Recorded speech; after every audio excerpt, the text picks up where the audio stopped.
Gold, trusted gold buyers. మీరు తాకట్టు పెట్టిన బంగారాన్ని విడిపించి ఈ రోజు ఉన్న మార్కెట్ ధరకు కొనబడను.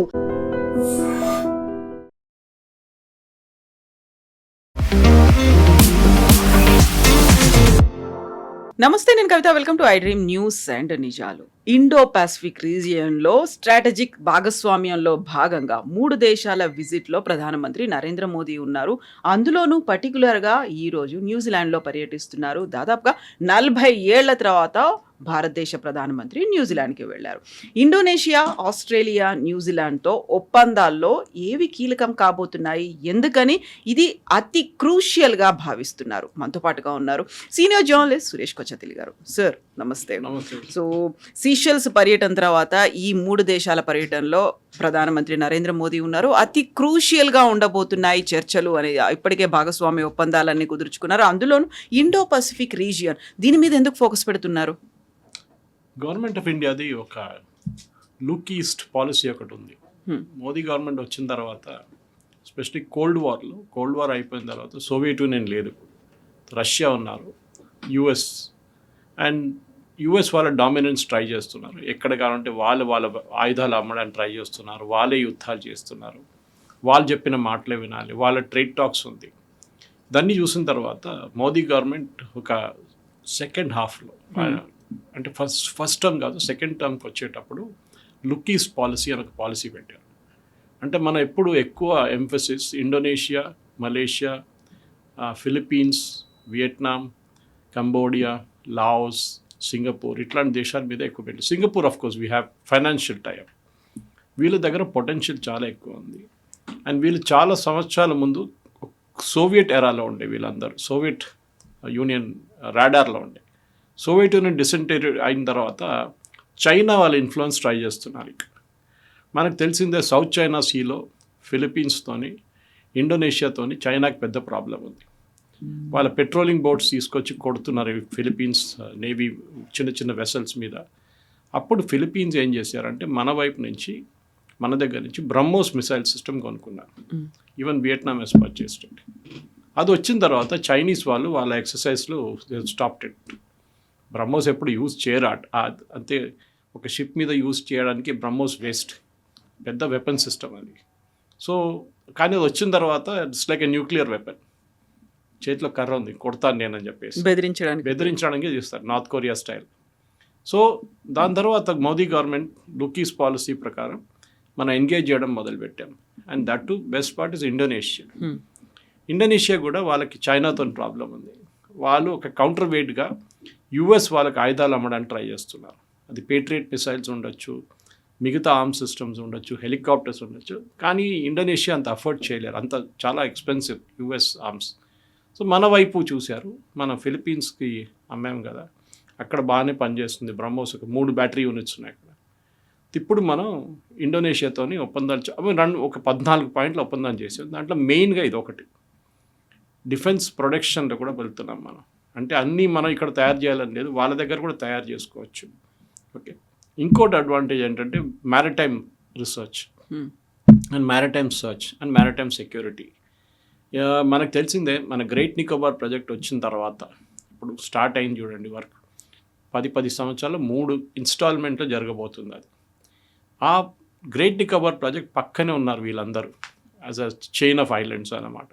సో దాంట్లో ఇండోనేషియా, ఫిలిప్పీన్స్, దాని తర్వాత సింగపూర్ అటు వెళ్తుంది కంప్లీట్గా. మనకు చాలా ఇంపార్టెంట్ ఈ దేశాలన్నీ. సో మోదీ గారు ఇప్పుడు వెళ్ళిన తర్వాత ఒప్పందం చేసిన దాంట్లో డిఫెన్స్ కోఆపరేషన్ అన్నిటికంటే పెద్ద. దాంట్లో ఒక పాయింట్ ఏంటంటే మనం జాయింట్ ఎక్సర్సైజెస్ కండక్ట్ చేస్తాం. ఇది చైనాకి అస్సలు నచ్చదు. నాకు ఇన్ఫ్యాక్ట్ నేను కూర్చునే ముందు పాయింట్స్ అన్ని రాసుకున్నప్పుడు చూసాను, చైనా దీంట్లో భయపడుతున్నారు. అండ్ మోదీ గవర్నమెంట్ వైపు నుంచి ఉన్న ఏ పాయింట్ అయినా చైనా చూస్తూనే ఉంటారు.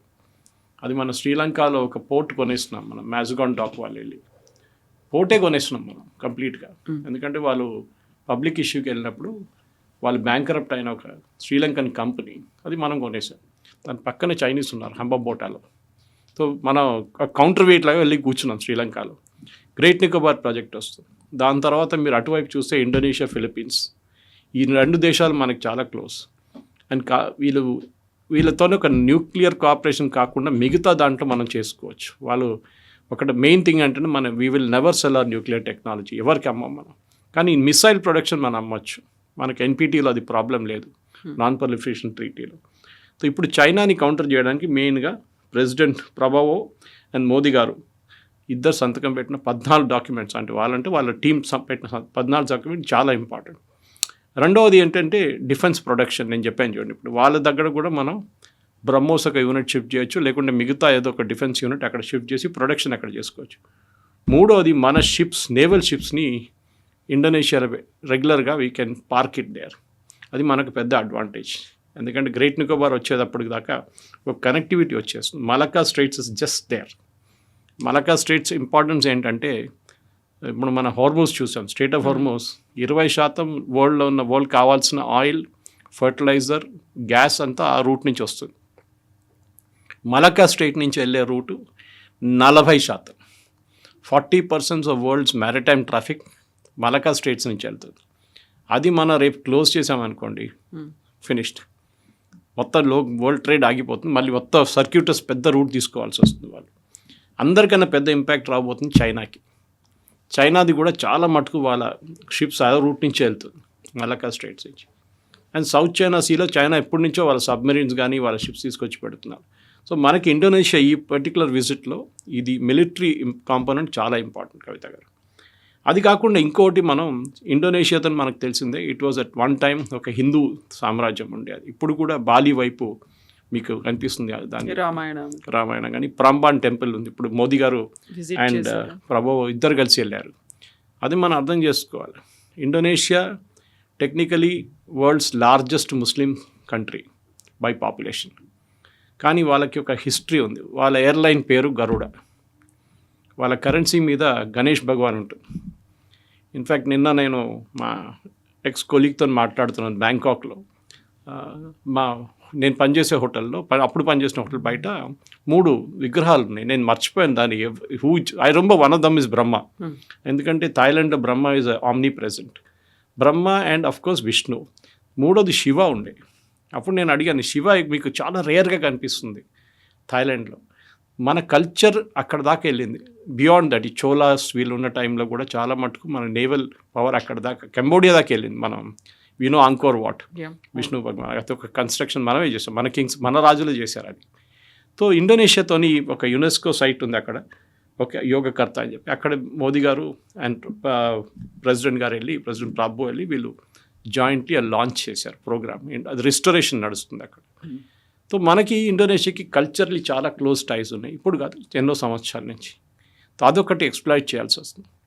మూడోది సైంటిఫిక్ టెంపర్. మనం చేస్తూ ఇండోనేషియన్ పార్లమెంట్ని అడ్రస్ చేస్తూ మోదీ గారు చెప్పారు చాలా క్లియర్గా దట్ మన దగ్గర ఉన్న సైంటిఫిక్ పవర్, మన దగ్గర ఉన్న వ్యాక్సిన్ పవర్, మన దగ్గర ఉన్న రీసెర్చ్, సైంటిఫిక్ రీసెర్చ్, ఇదంతా ఇండోనేషియా కూడా మనం జాయింట్లీ వాడుకోవచ్చు. మనం వీ కెన్ డూ దట్ అని చెప్పి మ్యారిటైమ్ కార్పొరేషన్ గురించి కోఆపరేషన్, జాయింట్ ఎక్సర్సైజెస్ గురించి మాట్లాడాం, జాయింట్ రీసెర్చ్ ఇప్పుడు చెప్పాను చూడండి.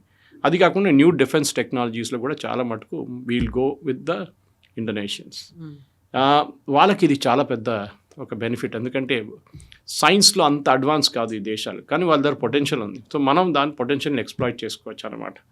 ఇది కాకుండా కోస్టల్ సర్వేలెన్స్. మనకి సౌత్ చైనా సీలో పెద్ద ప్రాబ్లం చైనాతో.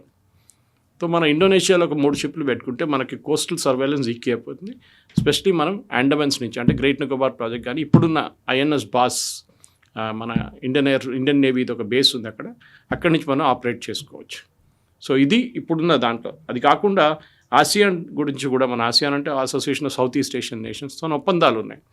దాన్ని ఇంకా కొంచెం ముందుకు తీసుకెళ్ళడానికి ట్రేడ్స్ అండ్ గుడ్ అగ్రిమెంట్ అని చెప్పి అగ్రిమెంట్ ఉంది, ఆ పని కూడా నడుస్తుంది.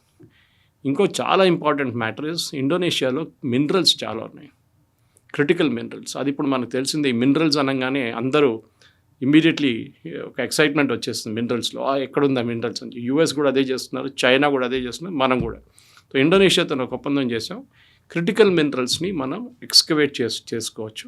దాని తర్వాత అక్కడ ప్రొడ్యూస్ చేసుకోవచ్చు, దాన్ని ఫర్దర్ ప్యూరిఫికేషన్ ప్రాసెస్, లేకుండా భారతదేశంలో తీసుకొచ్చి మన దగ్గర కూడా చేయవచ్చు. ఇంకొక ఒప్పందం చేశాం అనమాట. అది కాకుండా మనం చూస్తున్నట్టు ఇప్పుడు ఈ బ్రహ్మోస్ గురించి మాట్లాడాము. బ్రహ్మోస్ కాకుండా అస్త్ర అని చెప్పి మన దగ్గర ఇంకొక మిసైల్ సిస్టమ్ ఉంది, దాన్ని కూడా ఇప్పుడు అమ్మడానికి వెళ్తున్నాం ఇండోనేషియాతో. దాంట్లో చాలా మటుకు క్లియర్ ఒక స్ట్రాటజీ ఏంటంటే $600 million we're going to do this for Philippines. So Philippines and వియట్నాంతో చేసాం ఆల్రెడీ, దాంతో ఇప్పుడు ఇండోనేషియాతో కూడా చేయబోతున్నాం. 5వది ఎంఆర్ఓ ఫెసిలిటీస్. ఆ ఏరియాలో మెయింటెనెన్స్ అండ్ రీసెర్చ్ ఓవరాల్ ఎక్కువ లేదు ఎయిర్క్రాఫ్ట్ది. అది మలేషియా వైపు కొంచెం ఉంది, కానీ ఇటువైపు లేరు. సో మనం we will also exploit that now.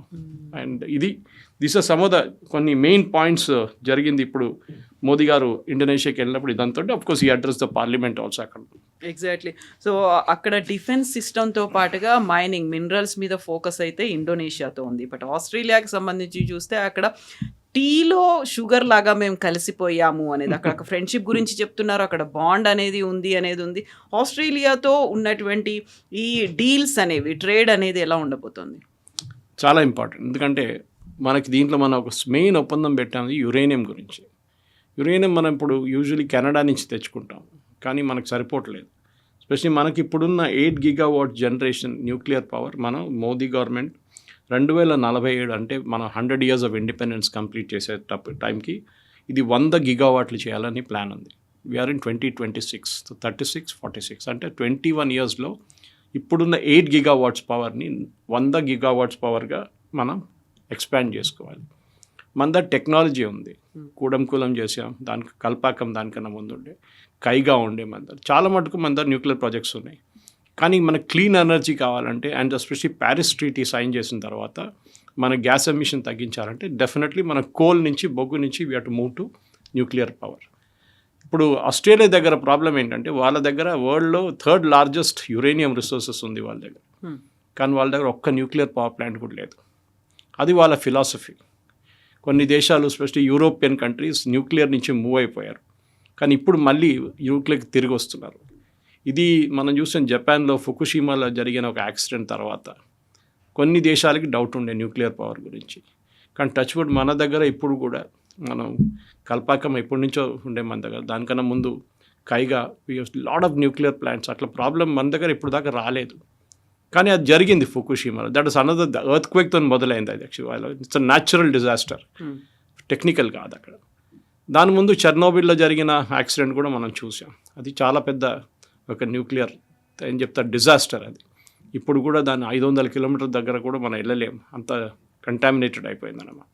So అది మనం చాలా కేర్ఫుల్గా చూసుకోవాలి. సో దానికి మన దగ్గర రష్యన్ టెక్నాలజీ ఉంది, మన ఓన్ తయారు చేసిన టెక్నాలజీ ఉంది. ఫాస్ట్ బ్రీడర్ రియాక్టర్స్ తయారు చేస్తున్నాం, మనం చిన్న బ్రీడర్ రియాక్టర్స్ తయారు చేస్తున్నాం. ఇప్పుడు చంద్రబాబు నాయుడు గారు విశాఖపట్నంలో డేటా సెంటర్స్ పెడుతున్నారు. దానికి 2-3 క్రూషియల్ ఎలిమెంట్స్ ఉంటాయి. ఒకటి నీళ్లు, చాలా మటుకు నీళ్ళు కావాల్సి వస్తుంది. And today only I was reading, ఇవాళ ఒక్క డేటా సెంటర్లో యూజ్ చేసే ఎలక్ట్రిసిటీ 80 cities-ని ఎలక్ట్రిసిటీ ఇవ్వచ్చంట. 8 నుంచి 80 దాకా డిపెండింగ్ ఆన్ ద స్కేల్ అన్నమాట. సో మనం ఆలోచించి ఎంత పవర్ కన్స్యూమ్ చేస్తుంది. సో మన గ్రిడ్ నుంచి పవర్ తీసుకోలేము, బికాజ్ గ్రిడ్కి కావాల్సిన పవర్ గ్రిడ్కి ఉండాలి. గ్రిడ్ డిసిప్లిన్ అంటారు దాన్ని, కానీ ఒక పర్టికులర్ సైకిల్స్ కింద వెళ్ళకూడదు. సో సడన్గా మీరు పవర్ డ్రా చేసినప్పుడు మోస్ట్ ఇంపార్టెంట్ డేటా సెంటర్స్లో కంటిన్యూస్ పవర్ ఉండాలి. ఓకే, సో ఆ పరిస్థితిలో ఇప్పుడు మోదీ గవర్నమెంట్ ఒక మార్పు తీసుకొచ్చారు. అండ్ శాంతి యాక్ట్ అని చెప్పి ఒక యాక్ట్ కూడా తీసుకొచ్చారు. ఎందుకంటే ప్రైవేట్ సెక్టర్కి ఒక డౌట్ ఉంది ఎప్పుడు, ఏదైనా రేపు యాక్సిడెంట్ జరిగితే హూ ఇస్ రెస్పాన్సిబుల్. ఇదేదో మొన్న విశాఖపట్నం స్టీల్ ప్లాంట్లో జరిగిన అది బ్లాస్ట్ ఫర్నస్ జరిగిన యాక్సిడెంట్ కాదు ఇది, అది లోకలైజ్డ్ యాక్సిడెంట్. ఓకే, లేకుండా మొన్న ఏదో రిఫైనరీలు కూడా మోదీ గారు ఇనాగ్రేట్ చేయముందు ఒక బ్లాస్ట్ జరిగింది, కొంతమంది 5-6 మంది చనిపోయారు. మన దగ్గర ఇక్కడ ఫార్మా ఇండస్ట్రీస్ కొన్ని బ్లాస్ట్ అట్లాంటి జరుగుతుంది, కానీ దే ఆర్ లోకలైజ్డ్ ఇన్స్టెన్స్. కానీ న్యూక్లియర్ అది కాదు. ఒకసారి ఒక యాక్సిడెంట్ జరిగితే దాని ఇంపాక్ట్ చెర్నోబిల్ లాగా చుట్టుపక్కల అన్ని ఏరియాస్కి వెళ్తుంది. ఫుకుషిమాలో ఇప్పుడు కూడా అక్కడ ఏం చెప్తారు, చేపలు పట్టుకోవడానికి రెస్ట్రిక్షన్స్ ఉన్నాయి. అక్కడి నుంచి దగ్గర ఉన్న సీ నుంచి వాళ్ళు అనమాట. ఎందుకంటే ఆ టైంలో కొంచెం లీక్ అయింది, సీ లోపలికి వెళ్ళింది కొన్ని రేడియో యాక్టివ్ ఎలిమెంట్స్. సో చాలా కేర్ఫుల్గా ఉండాల్సి వస్తుంది. సో దానికి శాంతి యాక్ట్ తీసుకొచ్చారు. లయబిలిటీ ఎవరి మీద ఉంటుంది, ఎంత ఉంటుంది, అది ఇంకా డిబేట్ నడుస్తుంది దాని మీద, even though the act is in force. కానీ ప్రైవేట్ సెక్టర్ ఇప్పుడు చాలామంది రావడానికి రెడీ ఉన్నారు. Tatas are ready, Adanis ready, Ambanis are ready. వీళ్ళందరూ న్యూక్లియర్ పవర్ ప్లాంట్స్ పెట్టడానికి రెడీగా ఉన్నారు. టెక్నాలజీ చాలా దేశాలు మనకి ఇవ్వడానికి కూడా రెడీ ఉన్నారు. కానీ మనకు యురేనియం కావాలి, అది మన దగ్గర లేదు. మన దగ్గర కొంచెం ఉన్నాయి, ఆంధ్రప్రదేశ్ వైపు అటు కొన్ని ప్లేసెస్లో వీ హ్యావ్ సమ్ యురేనియం, మధ్యప్రదేశ్లో అంతా. కానీ దట్ ఈస్ నాట్ ఇనఫ్. ఒక 3-4-5% అంతే. ఇప్పుడున్న పవర్ ప్లాంట్స్ కొంచెం సరిపోతుంది. అండ్ మన మీద మీకు గుర్తుంది కవిత గారు, మనం పోఖ్రాన్ న్యూక్లియర్ బ్లాస్ట్ చేసిన తర్వాత 1 and 2 చేసినప్పుడు వాళ్ళు మన మీద చాలా మటుకు యుఎస్ శాంక్షన్స్ పెట్టారు. మనం యురేనియం ఎవరి దగ్గర నుంచి కొనలేమని చెప్పేసి. యాక్చువల్లీ ఈ ఒప్పందం మనం ఇప్పుడు మాట్లాడుతున్న ఆస్ట్రేలియాతో ఇప్పుడు ఈ ఒప్పందం పాత ఒప్పందం ఇది 2014లో సైన్ చేసాం మనం ఇది. కానీ మన్మోహన్ సింగ్ గవర్నమెంట్ టైంలో. కానీ దాన్ని ముందుకు తీసుకెళ్ళిపోయాం. ఎందుకంటే ఆస్ట్రేలియాకి డౌట్ ఏముండే, మనం ఈ దీని నుంచి ఉన్న న్యూక్లియర్ మెటీరియల్ వెపన్స్లో కూడా వాడుకుంటాం, న్యూక్లియర్ ఆయుధాలు వాడుకుంటాం. సో అక్కడ అది ఆగిపోయింది. కానీ ఇప్పుడు మోదీ గవర్నమెంట్ మళ్ళీ చర్చలు నడిపి అదంతా క్లారిఫై చేసి this is only for purely peaceful purposes. మీకు గుర్తుంటుంది ఇప్పుడు ఇరాన్లో అదే గొడవ. ఇరాన్లో ఉన్న న్యూక్లియర్ దాన్ని మీరు ఎంత ప్యూరిటీ తెచ్చుకుంటారో దానిపైన మీకు యురేనియం మీరు ఎక్కడ వాడుకోవచ్చు. అప్పుడు మీరు అడగొచ్చు యురేనియం ఇరాన్కి ఎట్లా చేరుకున్నది. ఒకటి లీగల్ వేలు తెచ్చుకోవచ్చు, ఒకటి ఇల్లీగల్ వేలు తెచ్చుకోవచ్చు. యురేనియం రెండు ఉన్నాయి. మనం లీగల్ వేలు తెచ్చుకుంటున్నాం, మనకు ప్రాబ్లం లేదు. And Australia is 3rd largest. So వాళ్ళ దగ్గర చాలా ఉన్నాయి యురేనియం. కానీ వాళ్ళు ఒక పవర్ ప్లాంట్ కూడా లేదు వాళ్ళు. సో వాళ్ళు ఎక్స్పోర్ట్ చేయాల్సిందే వాళ్ళకి. అండ్ పెద్ద రెవెన్యూ ఎక్స్పోర్ట్ చేస్తే. సో మన దగ్గర యురేనియం భారతదేశానికి ఒకసారి వస్తే మన చర్లపల్లిలో ఉన్న న్యూక్లియర్ ఫ్యూయల్ కాంప్లెక్స్కి వెళ్తుంది. అక్కడ దాన్ని ప్రాసెస్ చేస్తారు. ప్రాసెస్ చేసి రాడ్స్లో కన్వర్ట్ చేసి దాన్ని పవర్ ప్లాంట్స్కి పంపిస్తారు. న్యూక్లియర్ పవర్ ప్లాంట్ కల్పాకం ఉండొచ్చు, కైగా ఉండొచ్చు, లేకుంటే కూడంకుళం ఉండొచ్చు. కూడంకుళం ఇంకా ఫేజెస్ ఉన్నాయి, ఇంకా 2 ఫేజ్లు ఉన్నాయి కూడంకుళంలో. అది కాకుండా చాలా పెద్ద ప్రాజెక్ట్స్ ప్లాన్ చేస్తున్నారు. అండ్ డెఫినెట్లీ ఈ యురేనియం వచ్చేస్తే మనకి ఆస్ట్రేలియా దగ్గర నుంచి వచ్చేసి డెఫినెట్గా 2047 దగ్గర మన 100 gigawatt టార్గెట్ మీట్ కావచ్చు, డెఫినెట్గా చేయొచ్చు. సో డిఫెన్స్ టెక్నాలజీని కూడా ఎక్స్చేంజ్ ఏమన్నా అవుతుందా ఆస్ట్రేలియా? ఎస్, ఆస్ట్రేలియాతో అది కూడా ఉంది. ఆస్ట్రేలియాతో డిఫెన్స్ కొలాబరేషన్ సైన్ చేసాం, సంతకం పెట్టాం మనం. అండ్ దాని ప్రకారం మన ఆస్ట్రేలియా నుంచి వాళ్ళ దగ్గర ఉన్న డిఫెన్స్ టెక్నాలజీస్ కొంచెం మన తీసుకొస్తాం, మన వైపు మన దగ్గర ఉన్న వాళ్ళ దగ్గర జాయింట్ ప్రొడక్షన్ కూడా చేసుకుందామని చెప్పి ఒప్పందం చేశారు. క్లారిటీ ఇంకా వస్తుంది. ఐ మీన్ ఇది ఒప్పందమే, ఇంకా దాన్ని డెఫినెటివ్ స్టేజ్ తీసుకురావాలంటే స్పెసిఫిక్స్కి రావాల్సి వస్తుంది. ఆస్ట్రేలియా కూడా డిఫెన్స్లో ఇప్పుడు చాలా మటుకు పికప్ అయ్యారు వాళ్ళు. ముందు ఇంత అఫెన్సివ్ లేకుండే, కానీ ఇప్పుడు వాళ్ళు చాలా అగ్రెసివ్ అయిపోయారు. సో డెఫినెట్గా మనం వాళ్ళ వైపు నుంచి వాడుకోవచ్చు. అది కాకుండా ఆస్ట్రేలియాతోని మనకు మెయిన్గా ప్రాబ్లం ఏముండే అంటే, ఒకటి మన ఇమ్మిగ్రేషన్ ప్రాబ్లం ఉండే, ఇష్యూస్ ఉండే అక్కడ. అది కూడా మాట్లాడారంటున్నారు. దాన్ని కూడా ఏదో అగ్రిమెంట్కి వచ్చారంట. మన డీటెయిల్స్ ఇంకా స్పెసిఫిక్స్ బయటికి రాలేదన్నమాట. సో న్యూజిలాండ్లో ఫస్ట్ ఇందిరాగాంధీ, ఆ తర్వాత రాజీవ్ గాంధీ 40 years టైం ఎందుకు పట్టింది మళ్ళీ ఒక ప్రైమ్ మినిస్టర్ విజిట్ చేయడానికి? It's very good question. అదే అందరు అడుగుతున్నారు ఎందుకు. చాలా దేశాలు, ఈవెన్ నాట్ న్యూజిలాండ్. మోదీ గారు ఇప్పుడు వెళ్ళిన 40-45 దేశాలకి వెళ్ళినప్పుడు 40 సంవత్సరాల తర్వాత, 50 సంవత్సరాల తర్వాత, 30 సంవత్సరాలు ఎందుకు ఇంత టైం ఎందుకు పట్టింది? అంత దూరం కాదు కదా న్యూజిలాండ్, మనం వెళ్ళొచ్చు కావాలంటే. కానీ మనకు ఒక స్ట్రాటజిక్ రీజన్ లేకుండా ఒక దేశంతో మనం ఒప్పందం పెట్టుకున్నప్పుడు మనకి వాళ్ళ వైపు నుంచి ఏమొస్తుంది, మన వైపు నుంచి వాళ్ళకి ఏమొస్తుంది, ఇదే ఉంటుంది ఎప్పుడు. కాదు నేను అక్కడ వెళ్ళను, వాళ్ళు కలవనంటే ఇది నార్త్ కొరియా కాదు కదా. They are a democratic country. మనం అక్కడ వెళ్ళొచ్చు, వెళ్ళలేదు. అక్కడ మన డయాస్పోరా ఉన్నారు చాలా పెద్ద. ఇన్ఫ్యాక్ట్ ఆస్ట్రేలియాలో మొన్న జరిగిన మీటింగ్లో అల్బనీసీ అయితే మొత్తం స్టన్ అయిపోయారు ఆయన, ఆస్ట్రేలియన్ ప్రైమ్ మినిస్టర్ ఆడియన్స్ని చూసి. అంటే మన దగ్గర అట్లాంటి పబ్లిక్ మీటింగ్స్ చాలా నార్మల్, కానీ ఆస్ట్రేలియాలో జరగదు అది. అది మోదీ గారు దీనికన్నా ముందు కూడా యూఎస్లో ఉన్నప్పుడు హౌడీ మోడీ ప్రోగ్రామ్ దాంట్లో ఉండే, అహ్మదాబాద్లో జరిగింది, యూఎస్లో జరిగింది, హ్యూస్టన్లో. సో అట్లాంటి దాంట్లో మన పబ్లిక్ మీటింగ్, మన డయాస్పోరా చాలా ఇంపార్టెంట్ రోల్ ప్లే చేస్తారు, స్పెషలీ అక్కడ ఉన్న ఎలక్షన్స్లో. అది ఆస్ట్రేలియా కూడా తెలుసు దట్ ఇండియన్ డయాస్పోరాని ఎక్కువ వాళ్ళు ఇమిగ్రేషన్ పాలసీస్ ట్వీక్ చేస్తే వాళ్ళు definitely it will back fire అనమాట. న్యూజిలాండ్లో కొన్ని ఇష్యూస్ ఉన్నాయి మనకి. న్యూజిలాండ్తో స్పెసిఫిక్లీ ఇండియన్స్ని టార్గెట్ చేస్తున్నారు, ఇండియన్స్ని ఇమిగ్రేషన్లో టార్గెట్ చేస్తున్నారు చెప్పి దాని చర్చలు కూడా నడుస్తున్నాయంటారు. డీటెయిల్స్ ఇంకా రాలేదు, విజిట్ ఈజ్ ఆన్ గోయింగ్, మనం రికార్డ్ చేస్తున్నప్పుడు. సరే చూడాల్సింది. న్యూజిలాండ్తో డెఫినెట్గా ఐ థింక్ ఈ 3 దేశాల పర్యటన మీరు చెప్పారు, సెషైల్స్ నుంచి మొదలైంది. దీనికన్నా ముందు రౌండ్లో సెషైల్స్ కూడా ఉండే. సెషైల్తో మనం డిఫెన్స్ కోఆపరేషన్ చేసాం, మన నేవీని అక్కడ స్టేషన్ చేసాం. మనకు గుర్తుండే ఒక టైంలో సెషైల్స్లో గవర్నమెంట్ ఒక కూ జరిగింది అక్కడ, రాజీవ్ గాంధీ గారి టైంలో. దట్ టైం మనం ఒక ఆర్మీని పంపించి, మన పారాఫోర్సెస్ని పంపించి ఆ కూని మనం అడ్డుకున్నాం. సో మనం ఈ దేశాలకు ఎందుకు వెళ్తున్నారు మోదీ గారు అంటే దీనికి జవాబు ఉంటుంది. మనం ఒక హాఫ్ అన్ అవర్లో మొత్తం ఎక్స్ప్లెయిన్ చేయలేము, కానీ బ్రాడ్లీ ఏంటంటే మనకి ఏ దేశంతో అంత శత్రుత లేదు. మనకున్నది పాకిస్తాన్తోనే మనకు మెయిన్ ప్రాబ్లం. కానీ ఇప్పుడు మనం యుఏఈతో ఒప్పందం చేసుకున్నాం, ఒమాన్తో ఫ్రీ ట్రేడ్ అగ్రిమెంట్ చేసాం. ఎందుకు చేస్తున్నాం అంటే వాళ్ళ దేశంలో ఉన్న బెనిఫిట్స్ అంతా మనం తీసుకోవాలి, మన బెనిఫిట్స్ వాళ్ళకి ఇవ్వాలి. 1 వే ట్రాఫిక్ ఉండదు ఎప్పుడు. అది యూఎస్ కంప్లైంట్ చేస్తారు ఎప్పుడు. మనం ప్రొడక్ట్స్ అంతా యూఎస్లో అమ్మేసుకుంటున్నాం, ఓకే, ష్రింప్స్ నుంచి లెదర్ ఫుట్వేర్ నుంచి టీ షర్ట్ అన్నీ అమ్ముకుంటాం, సాఫ్ట్వేర్ కూడా. కానీ వాళ్ళ వైపు నుంచి మనం ఏం కొనట్లేదు. హార్లీ డేవిడ్సన్ ఇక్కడ అమ్మడానికి ట్రై చేస్తే డ్యూట్ ఎస్టాబ్లిష్మెంట్ కోసం ఏదో ప్రాబ్లమ్స్ క్రియేట్ చేసాం మనం, క్లియరెన్స్ ఇవ్వలేదు. ఇట్స్ ఓకే, మన దగ్గర లైసెన్స్ రాజు ఉండే, లేదని మనం డినై చేయట్లేదు. నరసింహారావు గారు వచ్చిన తర్వాతే కదా లైసెన్స్ రాజు తీసేశారు. అప్పటి నుంచి మెల్లమెల్ల మార్పులు వస్తున్నాయి. కానీ ఇప్పుడు హార్లీ డేవిడ్సన్ ఇండియాలో ప్రొడ్యూస్ చేసిన పెద్ద ప్రాబ్లం లేదు. యుఎస్తో చర్చలు నడుస్తున్నాయి, we are the final stages of it. కానీ వాళ్ళు ఇంకేదో ఎంక్వైరీ పెడతా అంటున్నారు ఫోర్స్ లేబర్ మీద, అది ఆ ఎంక్వైరీ కూడా నడుస్తుంది. సో మన ఆస్ట్రేలియాతోనే ఒక పెద్ద అడ్వాంటేజ్ అంటే ఇట్స్ ఆల్సో బిగ్ కంట్రీ, చాలా పెద్ద కంట్రీ. న్యాచురల్ రిసోర్సెస్ వాళ్ళ దగ్గర చాలా ఉన్నాయి. కోల్ వాళ్ళ దగ్గర ఉంది, యురేనియం ఉంది. ఇదన్నీ మన వైపు తక్కువ ఉంది. కోల్ మనకు ప్రాబ్లం లేదు, కానీ యురేనియం మనకు కావాల్సింది. అది యురేనియం యూజువల్లీ ఇవ్వరు ఎవరు, చాలా కేర్ఫుల్ ఉంది. కానీ ఆస్ట్రేలియాకి ఇప్పుడు కాన్ఫిడెన్స్ వచ్చింది. మనం భారతదేశంలో మోదీ గవర్నమెంట్ 2014 తర్వాత దట్ మనం వెపన్ గ్రేడ్ యురేనియంకి వెళ్ళట్లేదు, పీస్ఫుల్ పర్పస్కే వాడుకుంటామని కాన్ఫిడెన్స్ వాళ్ళకు ఉందన్నమాట.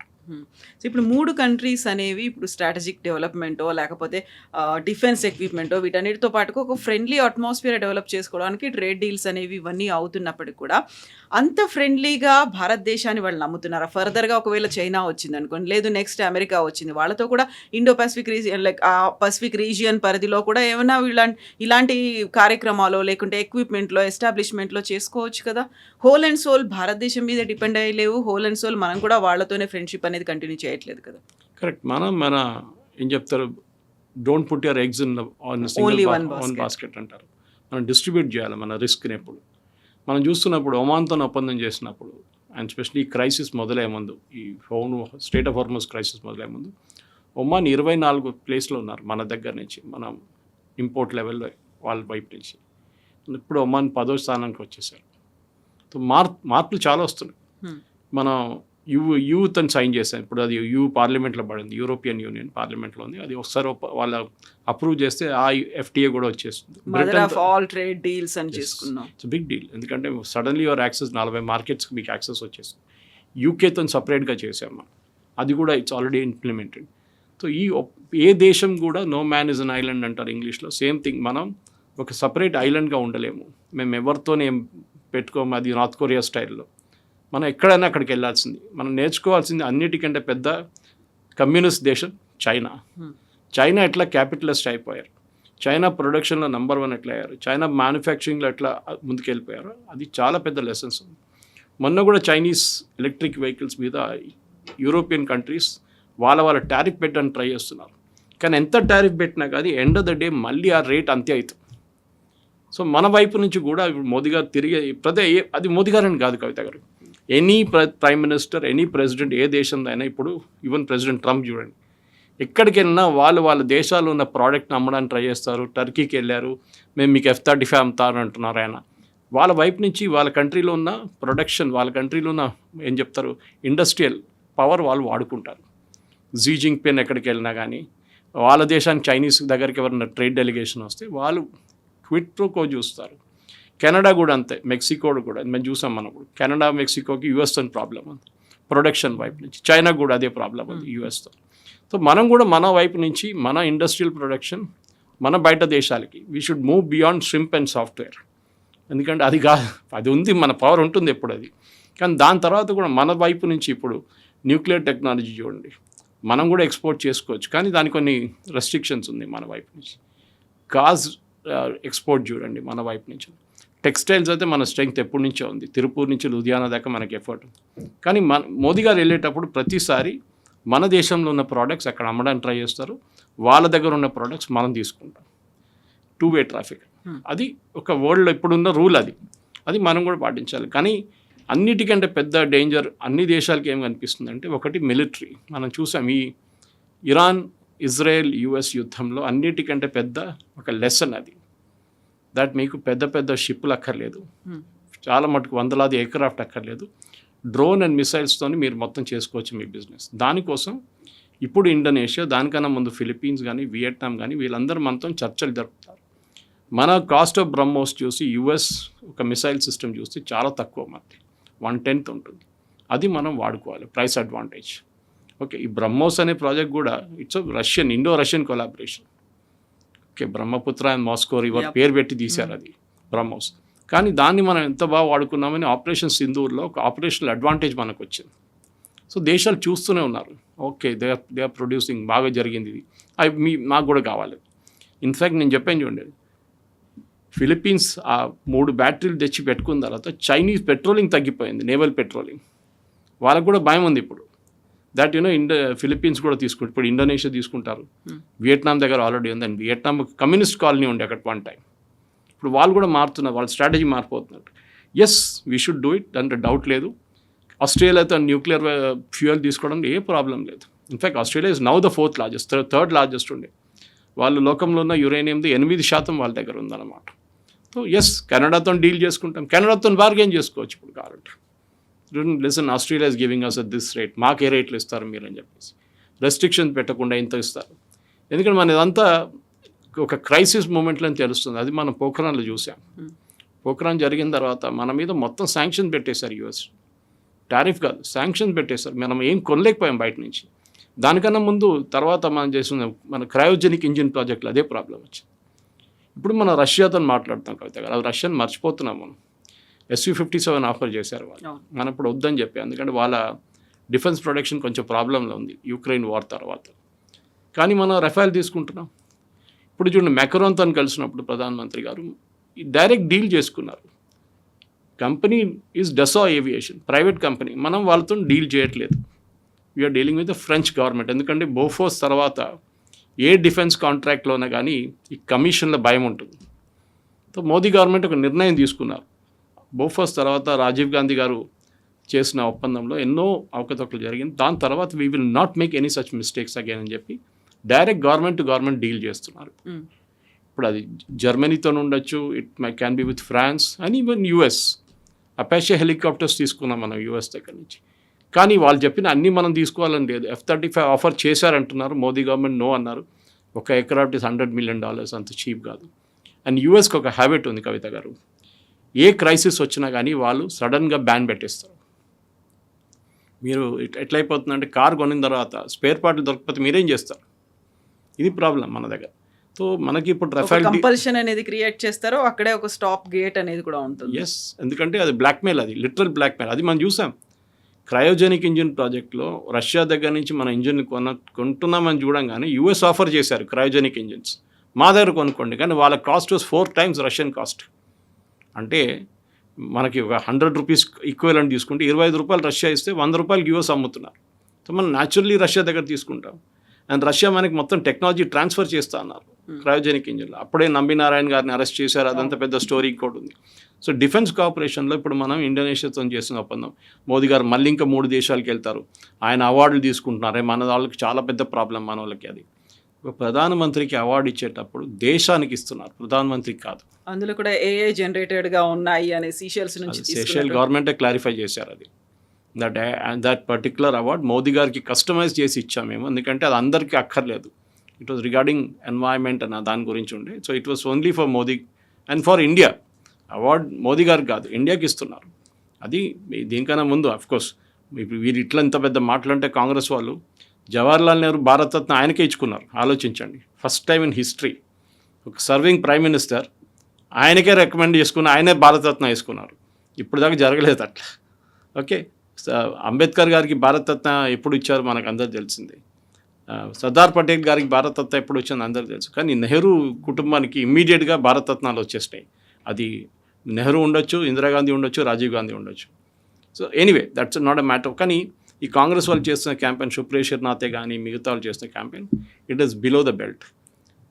మోదీ గారికి ఇచ్చారు అవార్డు అని మీకు ప్రాబ్లం ఏంటి? అర్థం కావట్లేదు. ఇట్ ఈస్ ఫర్ ద దేశానికి ఇస్తున్నారు. ఓ ఇండోనేషియాకి వెళ్ళిన వాళ్ళు ఇచ్చారు అవార్డు, ఓ వాళ్ళు కూడా ఇచ్చారా? సౌదీ అరేబియా ఇచ్చారు, ఖత్తర్ ఇచ్చారు, అన్ని దేశాలు. అంటే మీరు వాళ్ళని కూడా క్రిటిసైజ్ చేస్తారు. పోయిన ప్రతి చోట కూడా ఏదో ఒక అవార్డ్ ఆఫ్ ఫెలిసిటేషన్ ఏదో ఒకటి అవుతూనే ఉంది. మోదీ గారు అని కాదు, మోదీ గారు ఒక రిప్రజెంటేటివ్ అంతే భారతదేశాన్ని. అక్కడ ఆయన తీసుకొచ్చి ఆయన ఇంటికి తీసుకెళ్లారు అవార్డు అంతా. అదంతా ప్రైమ్ మినిస్టర్స్ కలెక్షన్లో ఉంటుంది. దీనికన్నా ముందు మన్మోహన్ సింగ్ గారికి ఇచ్చారు, కానీ అన్ని అవార్డులు ఇవ్వలేదు ఆయనకి. ఇందిరాగాంధీ గారికి ఇచ్చారు అవార్డు, చాలామంది వాజ్పేయి గారికి ఇచ్చారు. కానీ it does not that. Nishane Pakistan even Advani గారికి ఇచ్చారు. సో అవార్డు ఇవ్వలేదని కాదు, అది ఆ పర్టికులర్ ఇండివిజువల్ కాదు, it is for the country. అది మనం గుర్తుపెట్టుకోవాలి. ఒక రికగ్నిషన్ అది. మీరు మా దేశానికి వచ్చారు, వీఆర్ అక్నాలజింగ్ దిస్ అని చెప్పి. అండ్ వాళ్ళు మీరు చూడండి మిగతా దేశ హెడ్స్ ఆఫ్ స్టేట్ కూడా ఇస్తారు, వాళ్ళు ఇవ్వట్లేదు కాదు. కానీ దాంట్లో ఈ పర్టికులర్ దాంట్లో రెండు మెయిన్ ఎలిమెంట్స్ వచ్చినాయి ఈ విజిట్లో. ఒకటి ఇండోనేషియాతోని డిఫెన్స్ ఒప్పందం బ్రహ్మోస్ అండ్ అస్త్ర, ఇటువైపు ఆస్ట్రేలియాతో జరిగిన ఒప్పందంలో యురేనియం. ఈ యురేనియం మనకు వస్తే మనకి ఇప్పుడు నాకు చెప్పాను చూడండి 8 GW పవర్ విల్ బికమ్ 140. అది చాలా ఇంపార్టెంట్ మనకి, అది కావాల్సింది కూడా.